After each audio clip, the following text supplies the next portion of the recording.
Welcome to the newest episode of the Enrollment Clinic. I have two very special guests here today, so I'm going to introduce each one of them. 2 decades ago, Rob Clark was doing ministry work in rural Saskatchewan, and then Chris was working on content management systems for higher ed. Today, they've co-written a book arguing that schools are invisible. The sector's response to the problem is, I shouldn't say generally wrong, but it's something they need to reconsider. Rob and Chris, welcome to the Enrollment Clinic. Good to be here. Thank you. Thank you. Awesome. So I'll start with you, Rob. Now, I'm sure everybody's interested to know, how does a family Saskatchewan, that is a word. It is a word. End up with over 5 billion views on social media. Yeah, no, and just all fairness, not that my wife watches podcasts, but the city that she grew up in, Saskatoon, Saskatchewan, has 300,000 people. And so she would say she's not rural. And so, but it's debatable. You know what? I'll take that word out. No, it's fine. No, leave it in. No, it's all good. We joke about that. We love Canada, but we live here in the U.S. So obviously we love the U.S. just a little bit more. And so honestly, this is a very simple answer. How do you get into it? Well, it's something that I've been interested in when I started reading about marketing, and I just got hooked. So early on, I was actually working in insurance, and I was overseeing like billboards and radio ads, and they were expensive and they were slow. And so when YouTube came out like 20 years ago, like within a few months, I did my first video for the insurance brokerage, and it got a couple thousand views, and it was free. It was immediate, quick feedback. And so I was hooked. Now, we didn't actually start a brand till 5 years ago, but I would say for the last 20 years, I knew I was locked in, that social media was something special. And so it just took me a long time to figure out how to do it very well. And so eventually it worked out. So that's how we got into it. Got you. Chris, I'd love to hear about, your experience in higher ed and, kind of what led you to the book that we're going to talk about today. Sure. Yeah. First of all, I want to mention Saskatoon, 300,000 people. This is about how many people are going to watch this podcast after we launch it. So you're in good company, everybody. But yeah, so I fell into higher education like a lot of people do that I speak to. I worked in legal before, and after graduating as an adult learner from the University of Florida online, I made a career change, and I switched states. I moved from Tampa, Florida to Atlanta. Thought about staying in legal, but I couldn't get a job. So I applied to this tech company out of the Atlanta Tech Village in Buckhead, Georgia, and they were Hannon Hill, makers of Cascade CMS, and they happened to service higher education. That's how I got into higher education. Second. So I fell into higher education, fell in love with it after a while. Working there, I felt like I was a solo marketer. I felt like, hey, I need to figure out what does the audience want? What's the beat of higher education? So I started listening to various podcasts, but I didn't have anybody that I could learn from. So I figured, hey, maybe I'll just start my own podcast and ask the people the questions that I have for my job on an interview. And instead of saying, hey, can I have 30 minutes of your time to have a virtual phone chat and them getting nothing out of it, I said, okay, what can I give them as a return, as a thank you? So that's how the Education Marketing Leader podcast was born. And I've been doing that for 3 years. Last year, I started a book club. Again, getting higher education marketers together because I was reading all the books anyway. So I figured, hey, why not have a couple of people join me so we can discuss it, right? Because you know what you do? You have a book, you read it, you put it on a shelf, you forget about it. But why not get the authors in, have a Q&A with the authors, build community, and get a little bit more insights and feedback from what other people learn from a particular book. So it's what we've been doing there. And then Rob and I will talk about this a little bit more. Decided to write a book about it. Yeah.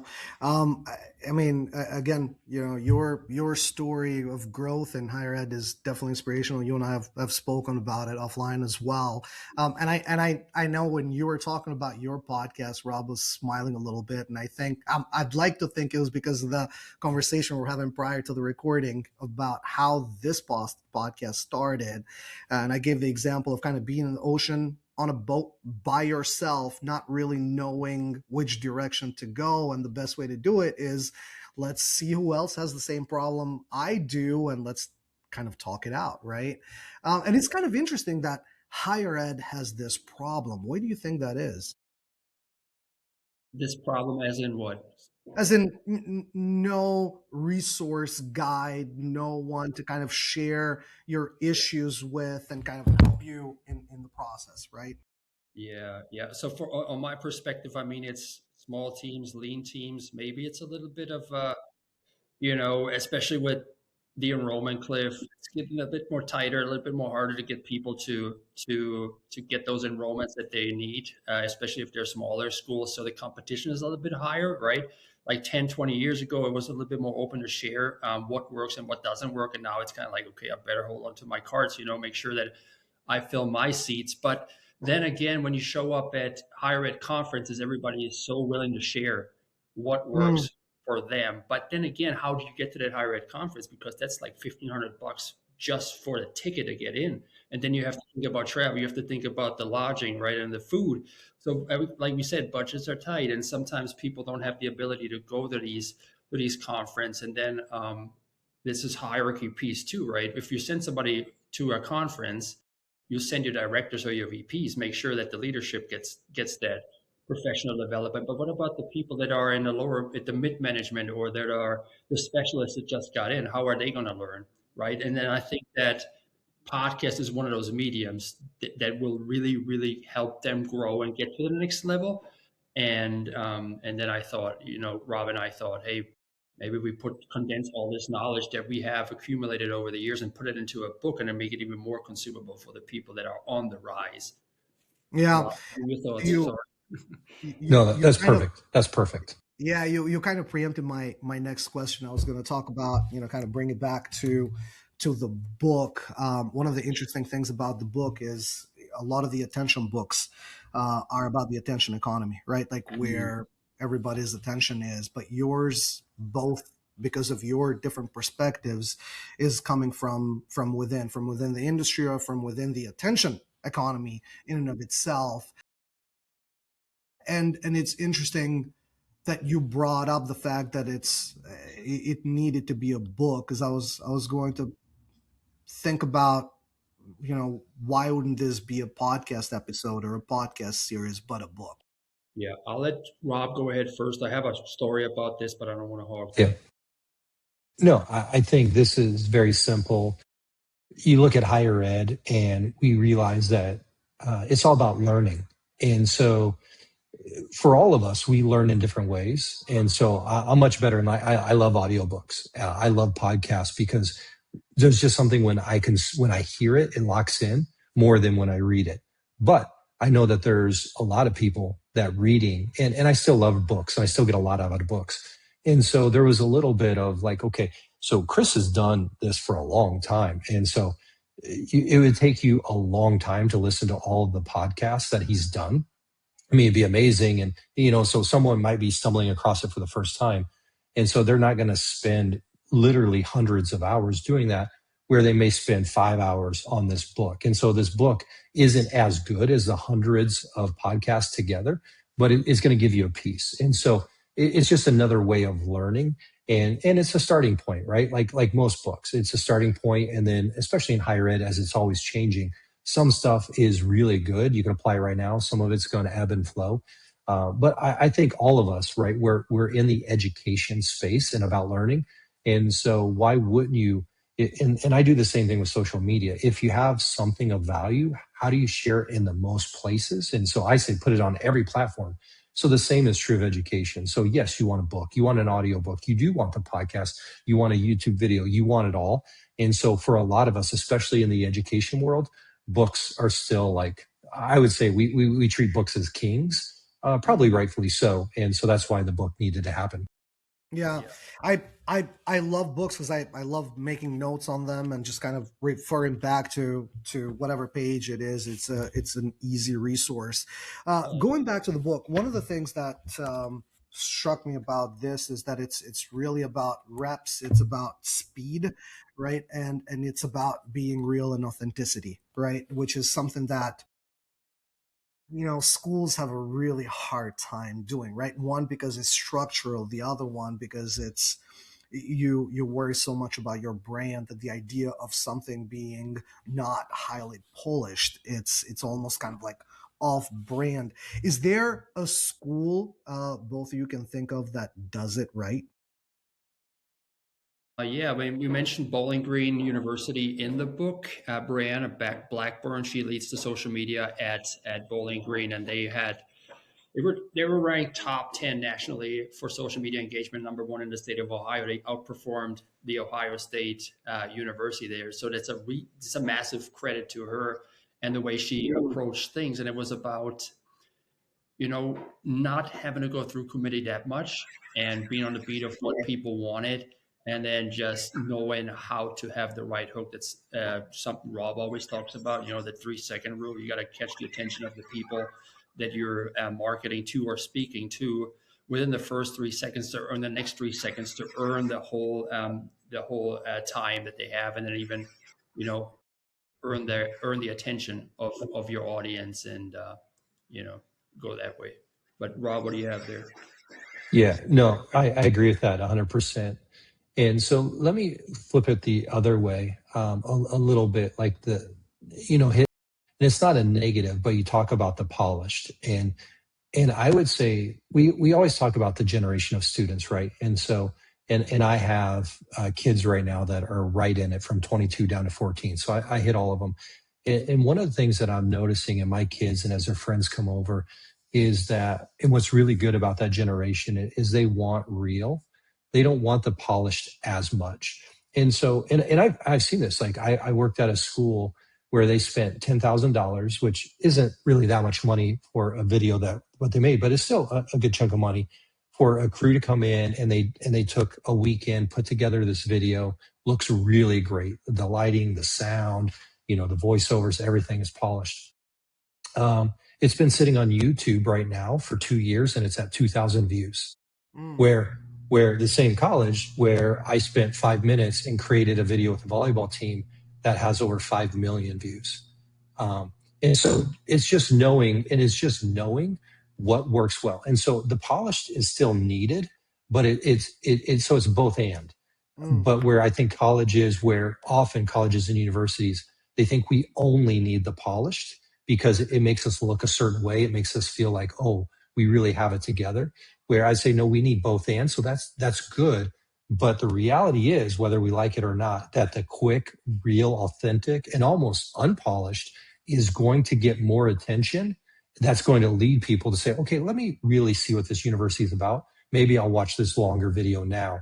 But without the kind of the quick raw and the speed, the daily, you're not going to get to the other. So you need both and. Gotcha. And is it more of an algorithm kind of question that's pushing the unpolished one, or is it more a demand from a kind of a personal authenticity, if you will? Yeah, I'll hit this real quick, and then Chris, you could jump in too. So the algorithm, and what I've heard it said this way, and I think it's really good, that when we use the word algorithm, it would be better if we just said people, meaning the algorithm, the only job of the algorithm is to keep you on the platform as long as possible. That's its only job.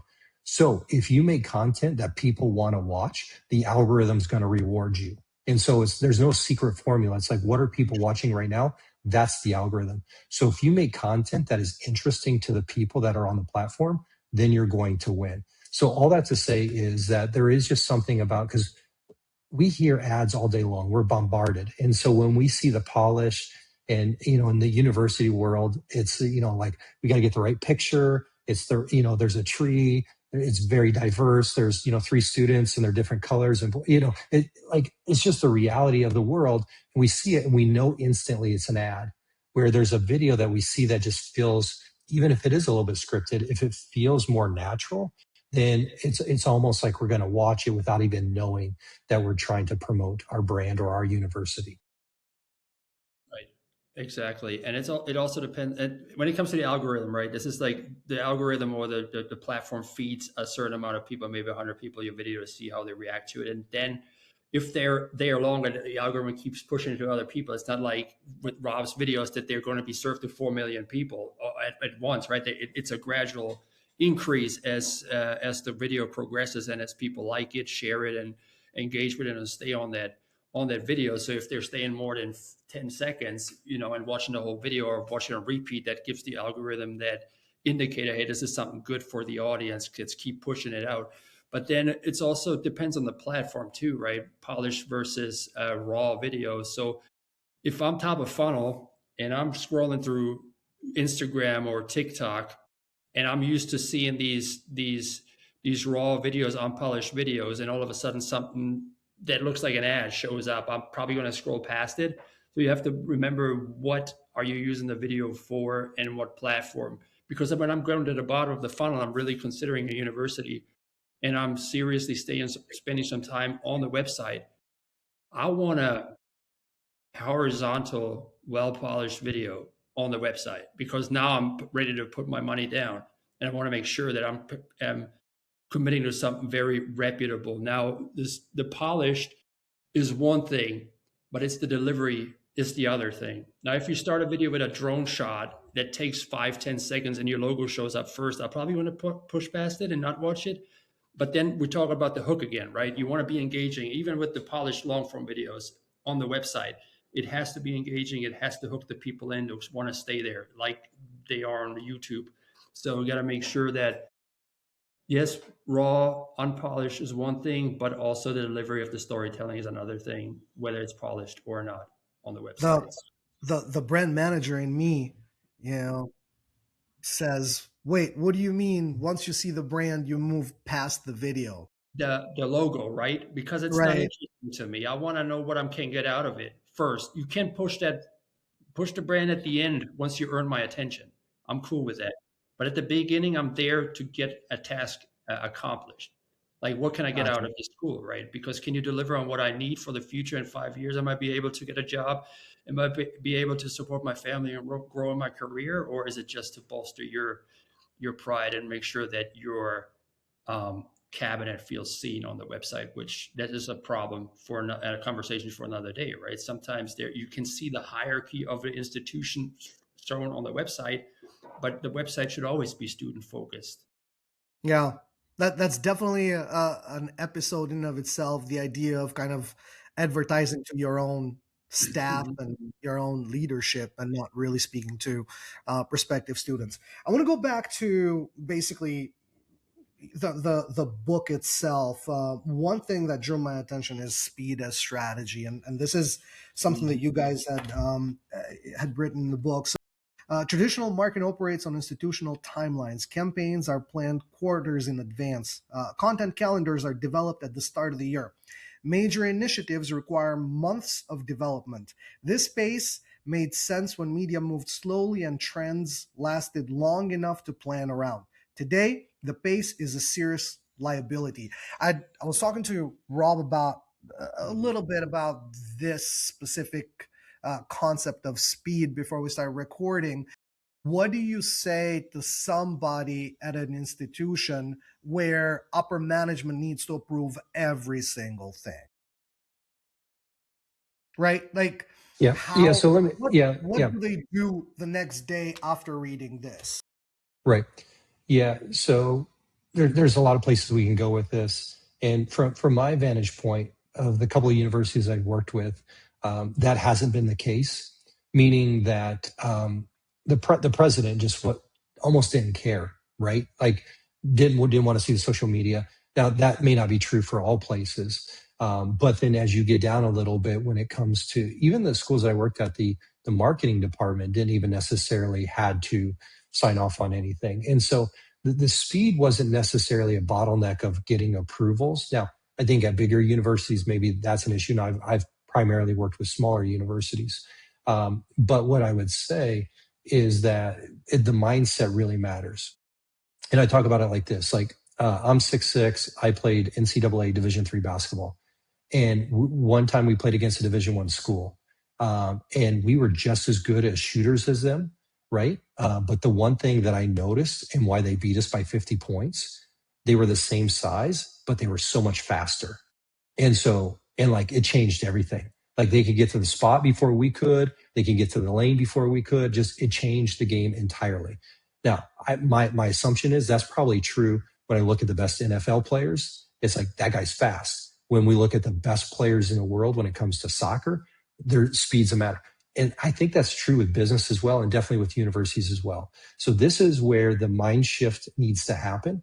So for example, that tall family, we have 5 billion views. This is the way it looks like. People are like, oh man, you must spend so much time on social media.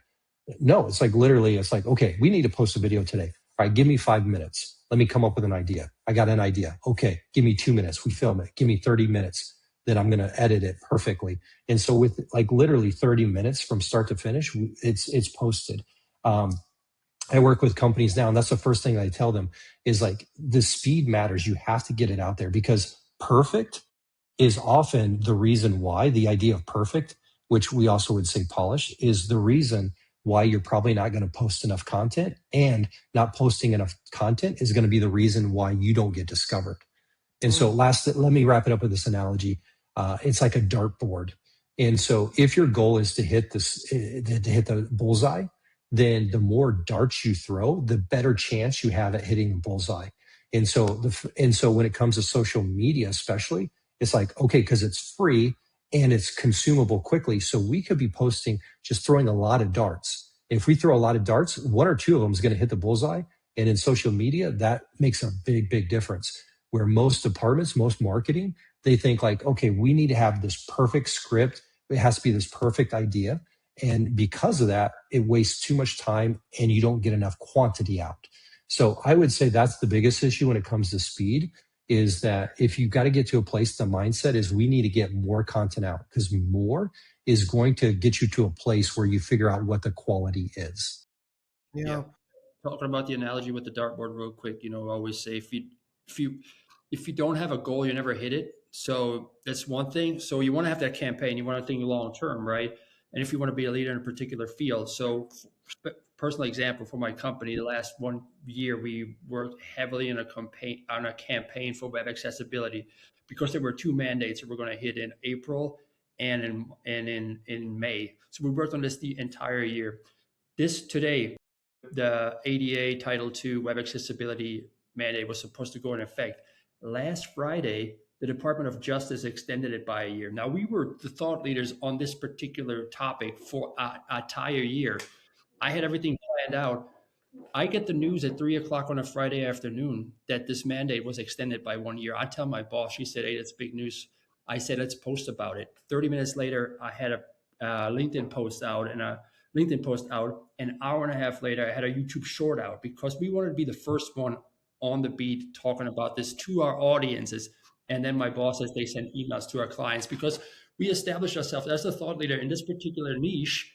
We better adjust quickly when things go a different way. And that's what I always say with higher education too. If I would have gone through 3 different committee members, I would still sit here today waiting on this post to approve. And that's not by that time, the news is old news. Yeah.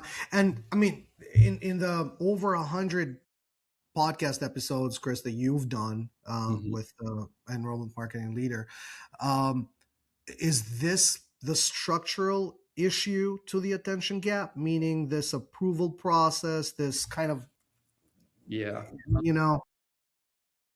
Yeah, it's one of the, I interviewed institutional leaders from different aspects, big, huge schools and small schools. Obviously, the smaller ones are a little bit more nimble and have the ability to move things around. But I also learned that the creativity gets lost, and the bravery in the marketer, right? If they're put into a box and they say, I have to stay in these confounds and I have to stay in this little lane, they no longer think about the outside the box of the creativity, and then the frustration creeps in, and thus the turnover happens. We see that all the time in higher education. They say, hey, we're understaffed, we're losing teams, we build them up and now they're going, what are we going to do next, right?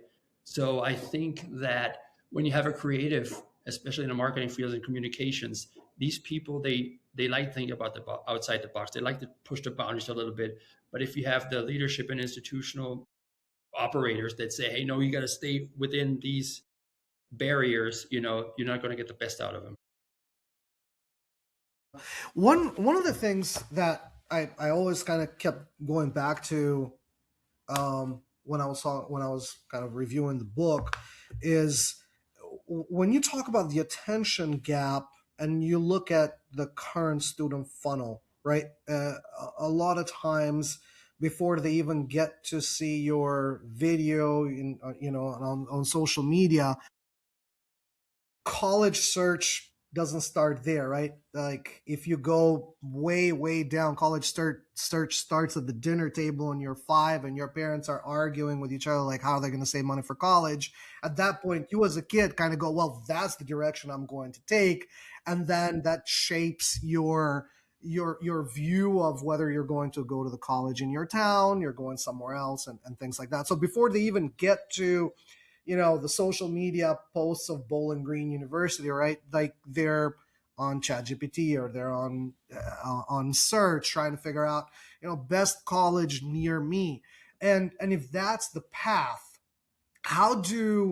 is there a way to ensure that you funnel, prospective student attention from where that search starts to your content that you're posting at speed and authentically?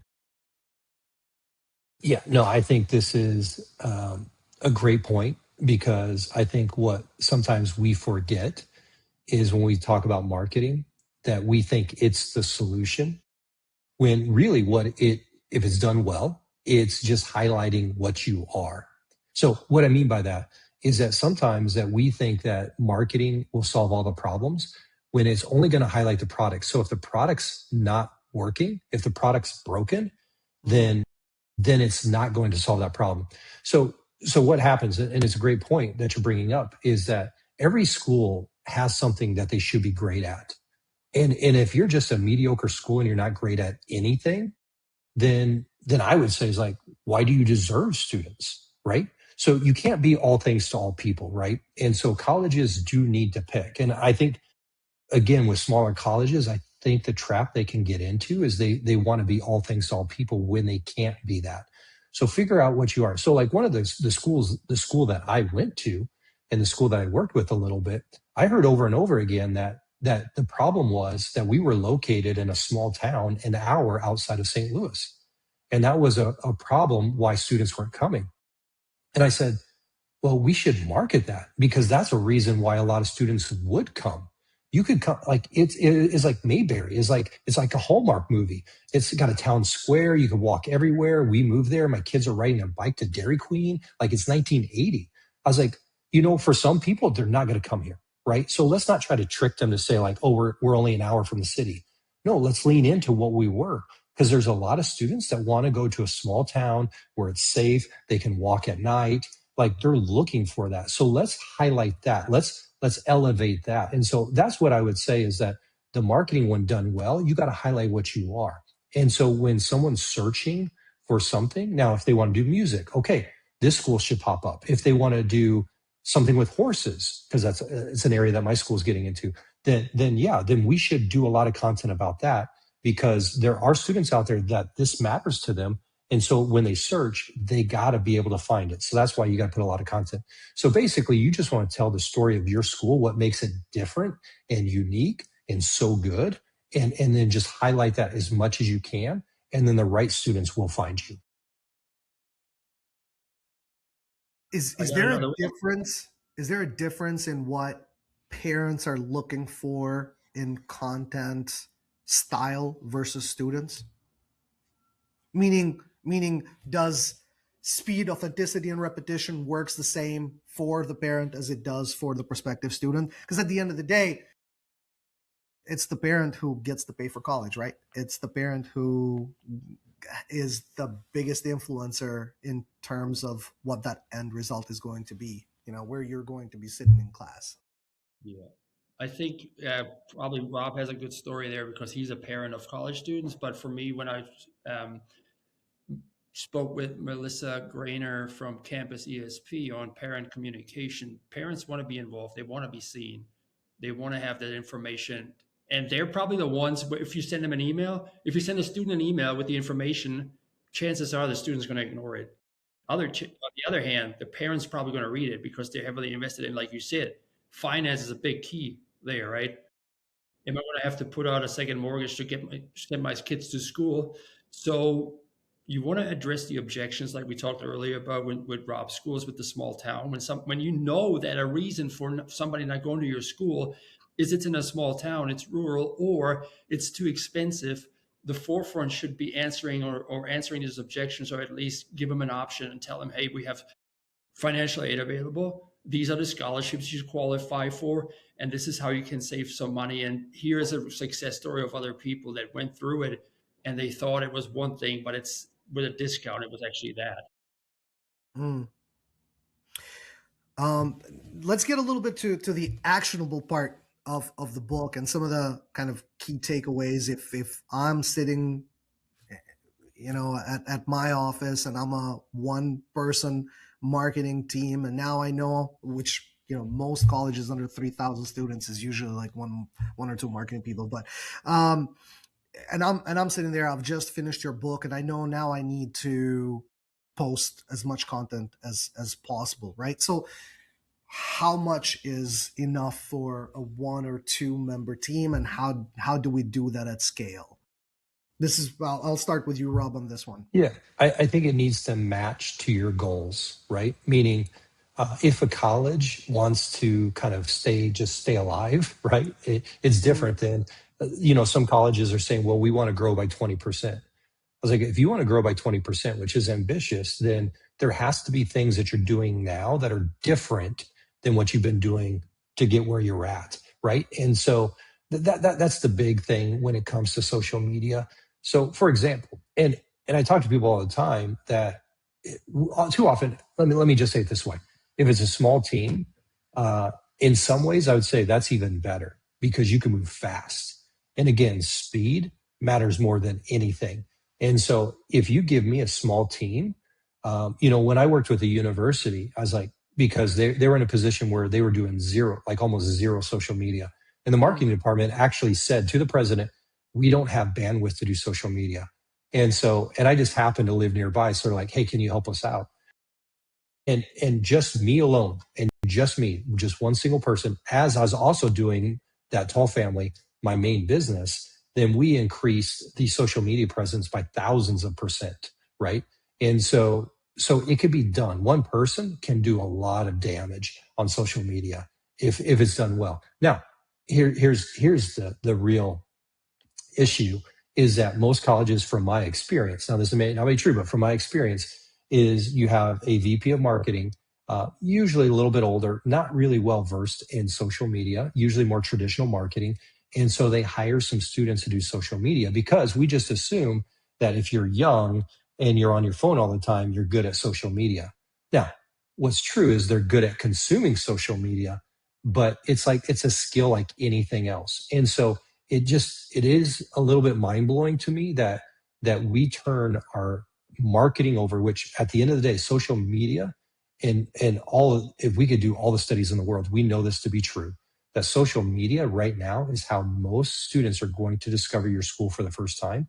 And we turn it over to kids, and they're students and they're trying to do a good job, but at the end of the day, that's not their skill set. They consume media, but they're not marketing the college, but we turn it over to them. So at the end of the day, I mean, the real answer, and I just want to be very clear on this, and I have empathy in this, but if you're not going to invest in doing social media well for your school, when you know for sure, like this is the thing, we know, like if we took a step back as human beings, like we know social media. How many times have we bought something because of social media?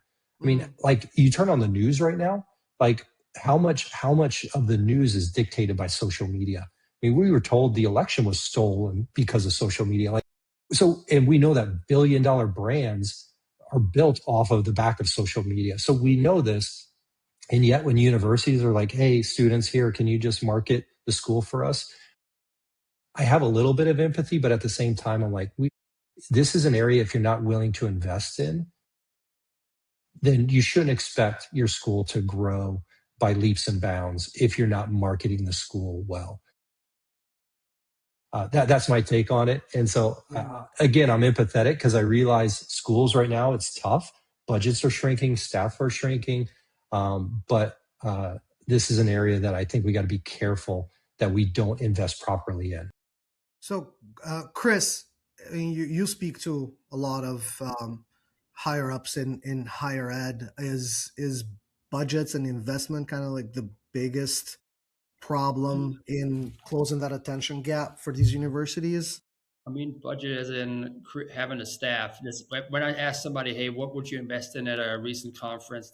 Everybody went back to staff. I would have more staff. And I'm thinking to myself, you have a $20 ChatGPT chatbot who can do a lot of that for you. Okay. So I get it. I get it. Staff is one thing, right? But when we talk about small teams and not being able to push out the content or not be able to create content, we want to make sure that we get the most out of the content that we already have, the long form content. We can turn this into social media posts, into carousels. Go to gamma.com, get a $20 subscription a month, put in a long form blog post, and it creates carousels for you. I recently downloaded the teleprompter app. If I have a long form article, I put it in there and say, create me a 60-second script from this thought leadership script. I'm reading it off. That's why I'm pumping out so many videos now. So it doesn't take that much. It just takes a little bit of, adaptability and moving away from the things that we've always done it that way. Not everything has to be done from scratch. You have a long form video, can slice it into 5, 6, 7 different videos, put some nice background music behind it, turn it from a vertical to a horizontal, and then push it out that way with some captions on it. And if you feel like you need to put money behind it, or you want to put money behind it because you have the budget for it, make sure you post it organically first, see what the audience likes, then put money behind that content that already performs organically. That's what Rob always says on his social media posts. Isn't that right, Rob?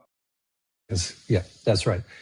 And the reality is there's so much free stuff out there. If people are willing, and Chris is posting unlimited stuff on his, LinkedIn and his other platforms as well. I post a lot, and there's other great guys. I mean, we could list 20 guys right in this space. This podcast, for example, there's so much great information out there. And so I think when they talk about small teams, I do think it's an excuse where it's not about having more people. It's about having the right people. All right, we're approaching the end of this episode, and one question that I like to ask everybody a lot is, what is one thing we're not talking?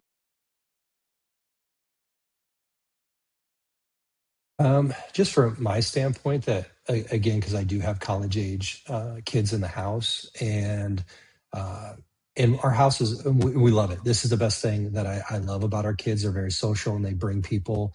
And I always just have a house full of young adults. And one thing that I see over and over again is that this generation right now is they can see through kind of the fluff, and they want to know, okay, what's real? What value am I getting here? And so I think and a lot of schools do provide value. I just don't think we do a good job of describing what that value is. And of course, the classrooms, the degree is a piece of that. But we need to be honest, and that may not be the number one reason. It's not the number one reason that most students go to a college, right? There's all the other things. And so we need to wrap that in because it is about whole experience. And so I would say we need to focus more on what value we're providing. And to be honest, because there's some areas that we hype up that aren't providing the value anymore, right? And so it's okay to say this school is not for everybody. This is who it's for. There's still enough students that want to go to school, that the schools that are willing to be brave enough to say, we're not for you, we're for you. And this is the value we provide. Then marketing becomes easy because then you just tell that story all day long and the right students are going to find you. Yeah. From my perspective, what we don't talk about much or put enough emphasis on it is that I heard this quote once. It says, everyone has an invisible sign hanging around their neck that says, make me feel important. Now, when it comes to social media, if you have somebody that takes the time to comment on your post, the least you can do is engage with it or comment back to make them feel seen. If they feel seen, there is so much more of a connection there online. Of if you just, we've all done this before, right? We engage with people, they never respond, they act like we're invisible, and then you have the other people that actually engage with your stuff. You're like, hey, I like them, now I trust them. Mm. Mm. All right. Well, thank you, Chris. Rob, the book is The Attention Gap. Where do people find it, and where do they find you? Well, you can get the book on Amazon, hardcover, softcover, paperback, and audiobook. I actually listened to the audiobook yesterday. It's a quick read of about 4.5 hours. It's wonderful. It's a great resource, and people can connect with me on LinkedIn. Chris Rapozo, connect with me, and maybe you'll end up on my podcast. Yeah. Yeah. No, that's really good. And your podcast is great. And that's how we, obviously I jumped on his podcast. We became friends. And so same with me, find me on LinkedIn. And this is, good point, Chris. And this is and Chris practices his own advice that, when I reach out, Chris always responds. He's quick. Yeah, you see on LinkedIn, he's always engaged. And I try to do the same, right? And so if you reach out to either of us on LinkedIn, promise you that we're going to get back to you. Awesome. Thank you so much, gentlemen. Thank you. Thank you.